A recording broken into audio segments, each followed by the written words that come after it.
আইসিডিএসের আরও একটি ক্লাসে তোমাদের প্রত্যেককে স্বাগত।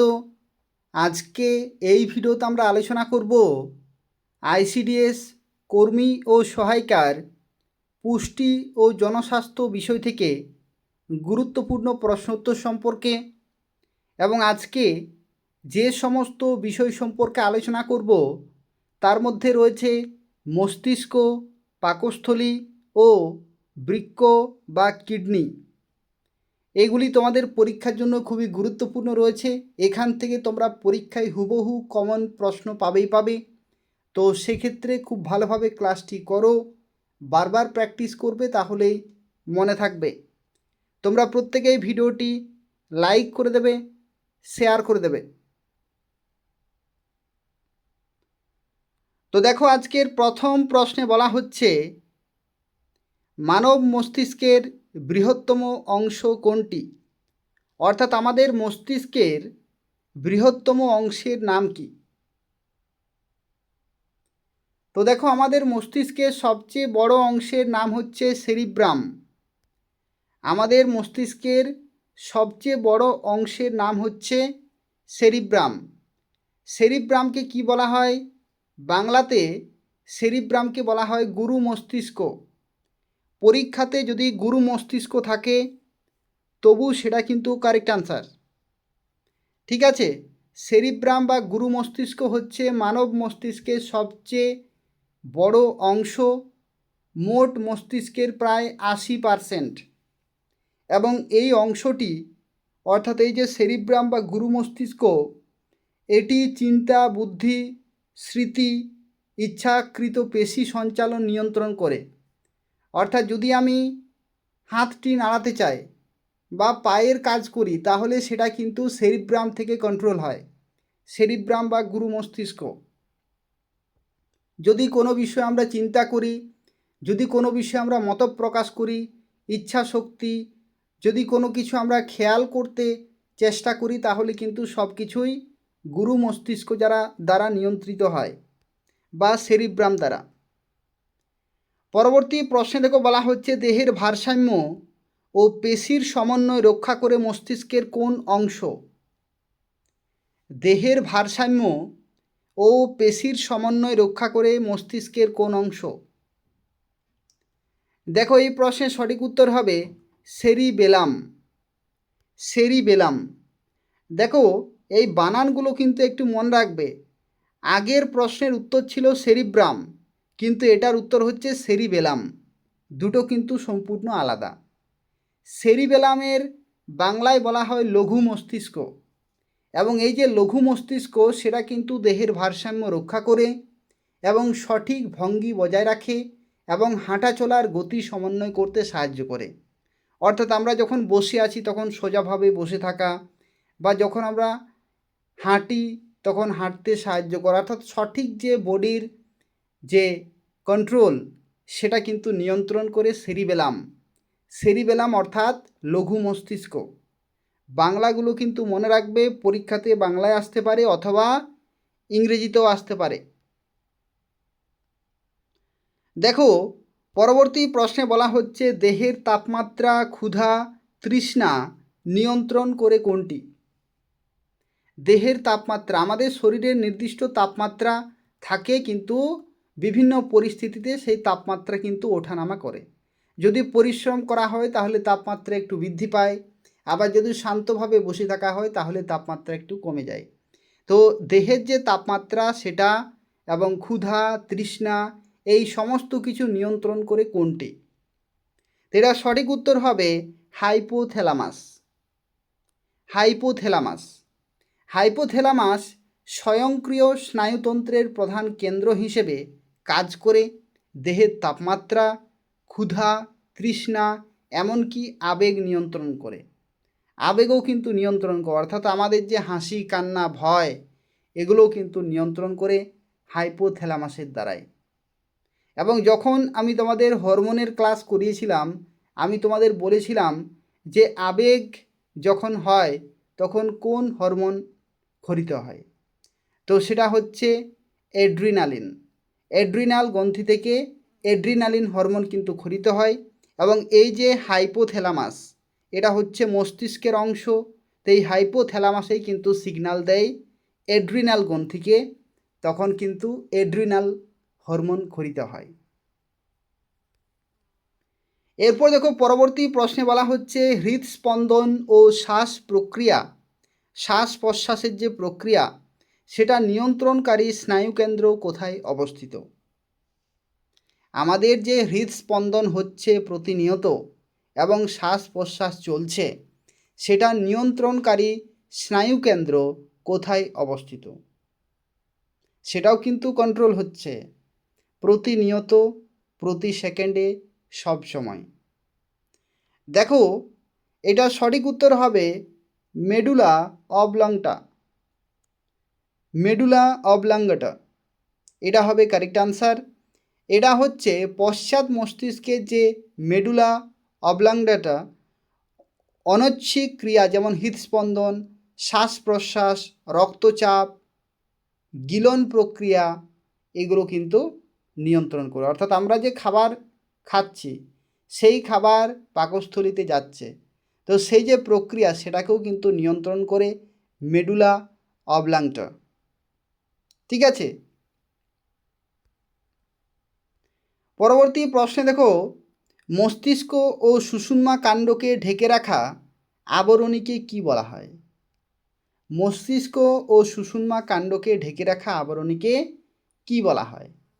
তো এটা সঠিক উত্তর হবে মেনিনজেস। এটাকে কি বলা হয়? মেনিনজেস।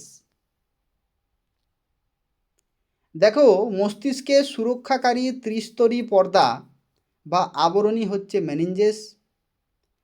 তো মস্তিষ্কের সুরক্ষা প্রদান করে, যাতে বাইরে থেকে কোনো যদি আঘাত লাগে তাহলে মস্তিষ্কের কোনোরূপ কিন্তু ক্ষতি হয় না।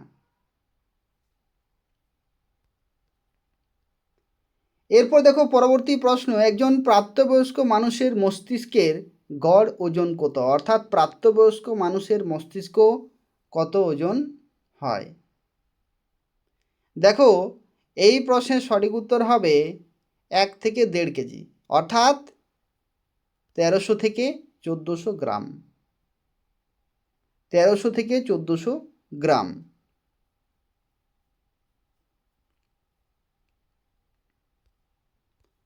পরবর্তী প্রশ্ন, স্নায়ুতন্ত্রের একক বা মূল গাঠনিক উপাদান কোনটি? স্নায়ুতন্ত্রের এককের নাম কি?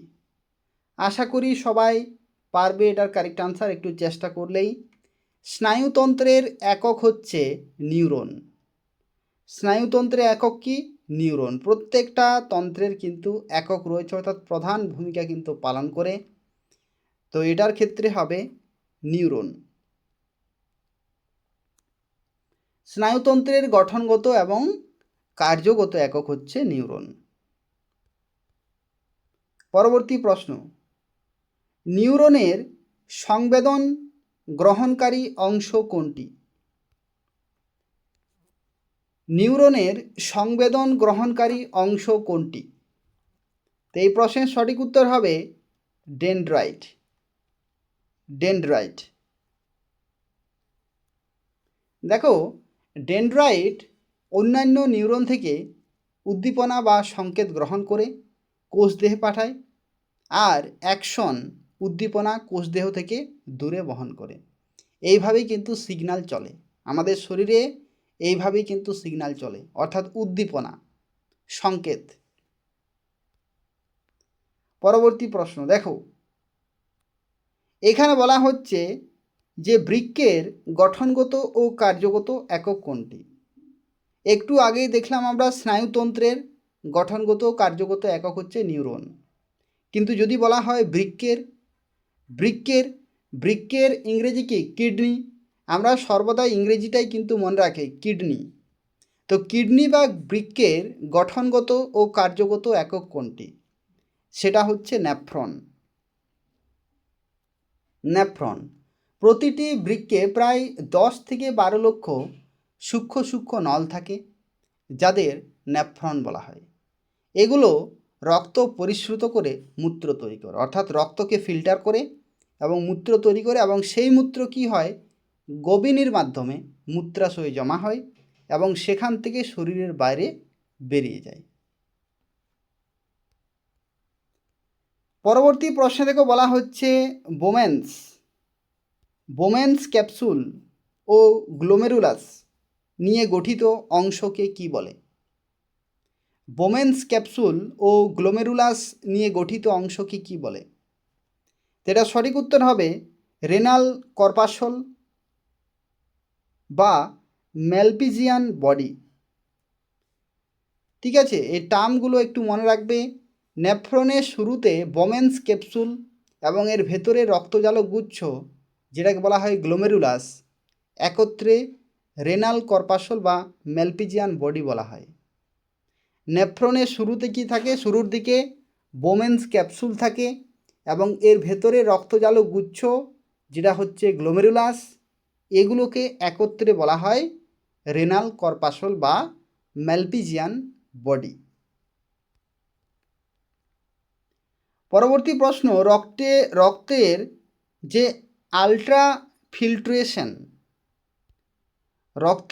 আলট্রাফিল্ট্রেশন প্রক্রিয়া বৃক্কের কোথায় ঘটে? তো এই প্রশ্নের সঠিক উত্তর হবে গ্লোমেরুলাস। রক্তচাপের কারণে গ্লোমেরুলাসের সূক্ষ্ম ছিদ্র দিয়ে রক্তের প্লাজমা ছেঁকে বোমেন্স ক্যাপসুলে প্রবেশ করে, যাকে বলা হয় আলট্রাফিল্ট্রেশন। ঠিক আছে, অর্থাৎ ফিল্টার হয়। তাহলে এটা কোথায়? সেটা হচ্ছে গ্লোমেরুলাস। এরপর দেখো বলা হচ্ছে কিডনিতে পাথর সৃষ্টির প্রধান উপাদান কোনটি? অর্থাৎ কিডনিতে যে পাথর বলা হয় সেটার প্রধান উপাদান কোনটি? এটা কারেক্ট আনসার কি হবে? দেখো, কিডনিতে তৈরি হওয়া পাথরের প্রধান উপাদান হচ্ছে ক্যালসিয়াম অক্সালেট। ঠিক আছে, কিডনিতে পাথর সৃষ্টির প্রধান উপাদান কি? Calcium oxalate. পরবর্তী প্রশ্ন, বৃক্ক থেকে মূত্রাশয় বহনের কাজ করে কোনটি?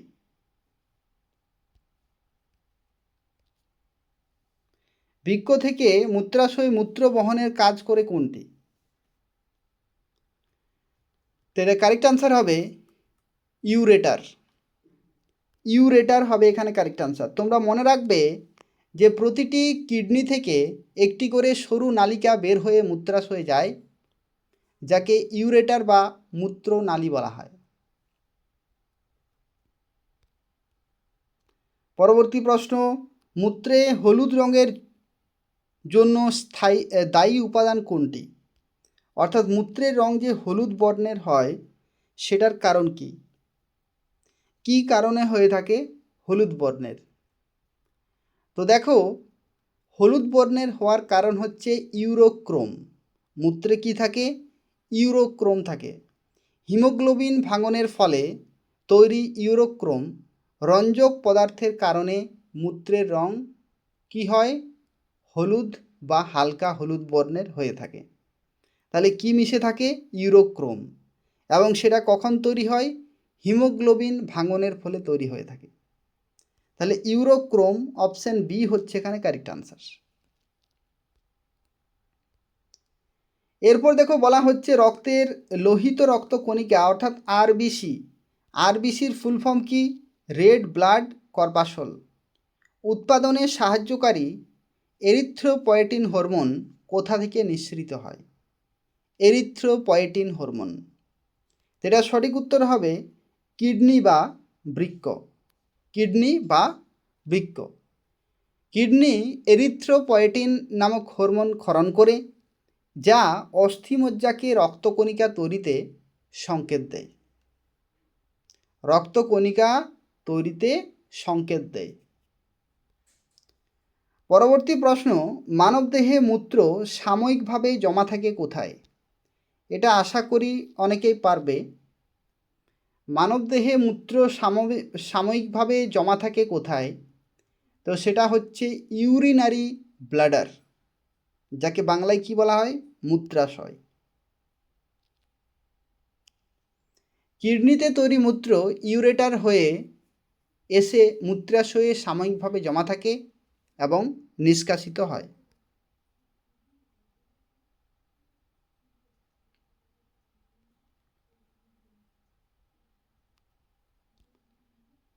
এরপর দেখো পরবর্তী প্রশ্নে বলা হচ্ছে পাকস্থলী থেকে প্রোটিন পরিপাকের জন্য কোন উৎসেচক নিঃসৃত হয়?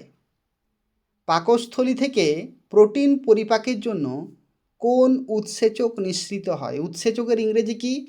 এনজাইম। তো কোন কোন উৎসেচক নিঃসৃত হয়? সেটা হচ্ছে পেপসিন। পেপসিন হবে এখানে কারেক্ট আনসার। পাকস্থলীর গ্যাস্ট্রিক রস থেকে নিষ্ক্রিয় যে পেপসিনোজেন নিঃসৃত হয়, যেটাই হচ্ছে পেপসিন নামক উৎসেচকে রূপান্তরিত হয়ে সেটা প্রোটিন পরিপাকে সহায়তা করে। অর্থাৎ পেপসিন যে উৎসেচক সেটা কিন্তু মনে রাখবে পাকস্থলী থেকে প্রোটিন পরিপাকে সহায়তা করে এই পেপসিন উৎসেচক। এরপর দেখো বলা হচ্ছে পাকস্থলীর কোন কোষ হাইড্রোক্লোরিক অ্যাসিড নিঃসরণ করে? হাইড্রোক্লোরিক অ্যাসিড অর্থাৎ HCl পাকস্থলীর কোন কোষ HCl নিঃসরণে সহায়তা করে? তাহলে কারেক্ট আনসার কি হবে বলো তো? এটার সঠিক উত্তর হয়ে যাবে অক্সিনটিক কোষ। ঠিক আছে, অক্সিনটিক কোষ বা পেরিয়েন্টাল সেলস। অপশান বি হচ্ছে এখানে কারেক্ট আনসার। দেখো তোমরা একটু মনে রাখবে অক্সিনটিক কোষ থেকে নির্গত যে HCl বা হাইড্রোক্লোরিক অ্যাসিড সেটা খাদ্যকে জীবাণু মুক্ত করে এবং গ্যাস্ট্রিক উৎসেচকগুলোকে সক্রিয় করে। ঠিক আছে, খাদ্যের যে জীবাণু সেগুলোকে মুক্ত করবে এবং গ্যাস্ট্রিক উৎসেচকগুলোকে সক্রিয় করবে। পরবর্তী প্রশ্ন, শিশুদের পাকস্থলীতে দুধের কেসিন জমাট বাঁধতে সাহায্য করে কোন উৎসেচক? শিশুদের পাকস্থলীতে দুধের কেসিন জমাট বাঁধতে সাহায্য করে কোন উৎসেচক? সেটার নাম হচ্ছে রেনিন। সেটার কি নাম? সেটার নাম হচ্ছে রেনিন। রেনিন উৎসেচক দুধের প্রোটিন কেসিনকে প্যারাকেসিনে পরিণত করে দুধ জমাট বাঁধায়। শিশুকালে এটি বেশি সক্রিয় থাকে। পরবর্তী প্রশ্ন, পাকস্থলীতে আংশিক পরিপাক হওয়া মণ্ডবৎ খাদ্যবস্তুকে কি বলা হয়? তো দেখো এই প্রশ্নের সঠিক উত্তর হয়ে যাবে কাইম। তোমরা অবশ্যই মনে রাখবে যে মুখের ভেতরে চর্বিত খাদ্যকে বলাস বলে। ঠিক আছে, লোয়াকার স বলাস বলে, এবং তা পাকস্থলীতে হাইড্রোক্লোরিক অ্যাসিড ও এনজাইমের সাথে মিশে যে অর্ধতরল মণ্ডে পরিণত হয় তাকেই বলা হচ্ছে কাইম। অবশ্যই তোমরা মনে রাখবে পাকস্থলীতে যে আংশিক পরিপাক হওয়া যে খাদ্যবস্তু সেটাকে বলা হয় কাইম। কাইম। এরপর দেখো পরবর্তী প্রশ্নে বলা হচ্ছে পাকস্থলী ও ক্ষুদ্রান্তের প্রথম অংশের সংযোগ স্থলকে কি বলা হয়? পাকস্থলী ও ক্ষুদ্রান্তের প্রথম অংশের সংযোগ স্থলকে কি বলা হয়? তো এই প্রশ্নের সঠিক উত্তর হবে পাইলোরাস। কি হবে? পাইলোরাস। এরপর দেখো পরের প্রশ্নে বলা হচ্ছে অতিরিক্ত HCl অর্থাৎ হাইড্রোক্লোরিক অ্যাসিড ক্ষরণের ফলে পাকস্থলীর প্রাচীরে ক্ষত সৃষ্টি হলে তাকে কি বলা হয়? দেখো HCl ক্ষরণের ফলে কি হয়, আমাদের যে খাদ্যবস্তুতে যে জীবাণু থাকে সেটাকে ধ্বংস করে, অর্থাৎ জীবাণু মুক্ত করে। কিন্তু অতিরিক্ত পরিমাণে যদি হাইড্রোক্লোরিক অ্যাসিড ক্ষরণ হয় তাহলে পাকস্থলীর প্রাচীরের যে ক্ষত সৃষ্টি হয় সেটাকে কি বলা হয়? দেখো সেটাকে বলা হয়ে থাকে পেপটিক আলসার। Peptic ulcer. ঠিক আছে, গ্যাস্ট্রিক রসের মিউকাস স্তর ক্ষতিগ্রস্ত হলে বা অতিরিক্ত HCl তৈরি হলে পাকস্থলীর দেওয়ালে ঘা বা ক্ষত সৃষ্টি হয়ে যায় এবং যেটাই হচ্ছে আলসার, গ্যাস্ট্রিক আলসার বা পেপটিক আলসার, পেটে ঘা। পরবর্তী প্রশ্ন, পাকস্থলী থেকে খরিত গ্যাস্ট্রিক রস এর পিএইচ কেমন? কত হবে? এটা সঠিক উত্তর হবে তীব্র অম্লীয়, অর্থাৎ পিএইচ মাত্রা 1.5 টু 3.5, অর্থাৎ 1.5 থেকে 3.5, তীব্র অম্লীয়। হাইড্রোক্লোরিক অ্যাসিড থাকার কারণে গ্যাস্ট্রিক জুসের পিএইচের মান খুব কম, অর্থাৎ তীব্র অম্লীয় প্রকৃতির কিন্তু হয়ে থাকে।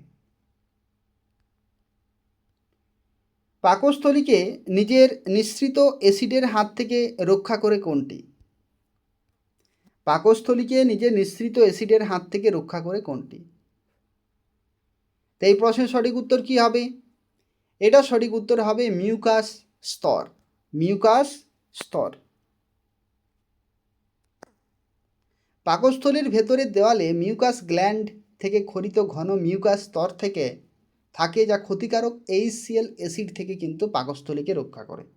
না হলে ক্ষত হয়ে যাবে, তখন পেপটিক ঘা বা গ্যাস্ট্রিক আলসার কিন্তু হতে পারে। তো যেটার থেকে রক্ষা করে কে? মিউকাস স্তর।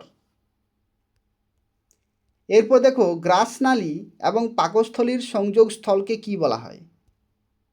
গ্রাসনালী এবং পাকস্থলীর সংযোগ স্থলকে কি বলা হয়? এই প্রশ্নের সঠিক উত্তর হবে কার্ডিয়া। কি হবে? কার্ডিয়া। দেখো, পাকস্থলীর যে অংশটি গ্রাসনালীর সংলগ্ন তাকে বলা হয় কার্ডিয়া, এবং এখানে কার্ডিয়াকে স্প্রিংটার থাকে, যা খাদ্যকে পুনরায় গ্রাসনালীতে ফিরে যেতে বাধা দেয়। তাহলে এটা খুব ভালো। তো সেক্ষেত্রে এটার কারেক্ট আনসার কী হবে? কার্ডিয়া। তো এই হচ্ছে আজকের ক্লাসের 25টি গুরুত্বপূর্ণ প্রশ্ন উত্তর। এগুলো ছিল তোমাদের মস্তিষ্ক থেকে, বৃক্ক বা কিডনি থেকে, এবং তার সাথে সাথে ছিল পাকস্থলী থেকে। এই যে 3টি গুরুত্বপূর্ণ আমাদের শরীরের অঙ্গ, সেই 3টি অঙ্গ থেকে কিন্তু এইগুলি ছিল। আর পরবর্তী ক্লাসে আমরা আরও বিভিন্ন গুরুত্বপূর্ণ টপিক নিয়ে আলোচনা করব। তো সেক্ষেত্রে ক্লাসগুলো কিন্তু নিয়মিত করবে, আর রেগুলার ক্লাসগুলি করে যাও, তাহলে 70+ নম্বর তোমরা প্রত্যেকেই পাবে, তা নিয়ে কোনো সন্দেহ নেই। প্র্যাকটিস বারবার করবে। যদি কোনো জায়গায় বুঝতে অসুবিধা হচ্ছে তাহলে আরেকবার দেখে নেবে, আর যদি মনে থাকছে না তাহলে আমি তোমাদের বলবো যে ধরে নাও তুমি সকালে ক্লাসটা করলে, সকালে ক্লাস করার পরে সঙ্গে সঙ্গে মনে থাকবে না, তারপরে তুমি আরেকবার বিকালের দিকে দেখে নেবে। বিকালের দিকে যখন দেখবে তখন নিজের থেকে চেষ্টা করবে, কিছু কিছু মনে থাকবে, কিছু কিছু থাকবে না। যেগুলি থাকবে না সেগুলি আবার আরেকবার দেখে নেবে, তাহলে পুরোপুরি মনে থেকে যাবে। একবারে কখনো সব কিছু মনে থাকে না, বারবার প্র্যাকটিস করতে হয়, অনুশীলন করতে হয়, তাহলেই মনে থাকবে। ঠিক আছে, অবশ্যই তোমরা এগুলো কিন্তু মনে রাখবে। তোমাদের ICDS কর্মী ও সহায়িকার পরীক্ষার জন্য খুবই গুরুত্বপূর্ণ রয়েছে। প্রত্যেকেই ক্লাসটি লাইক করে দেবে, শেয়ার করে দেবে। ধন্যবাদ।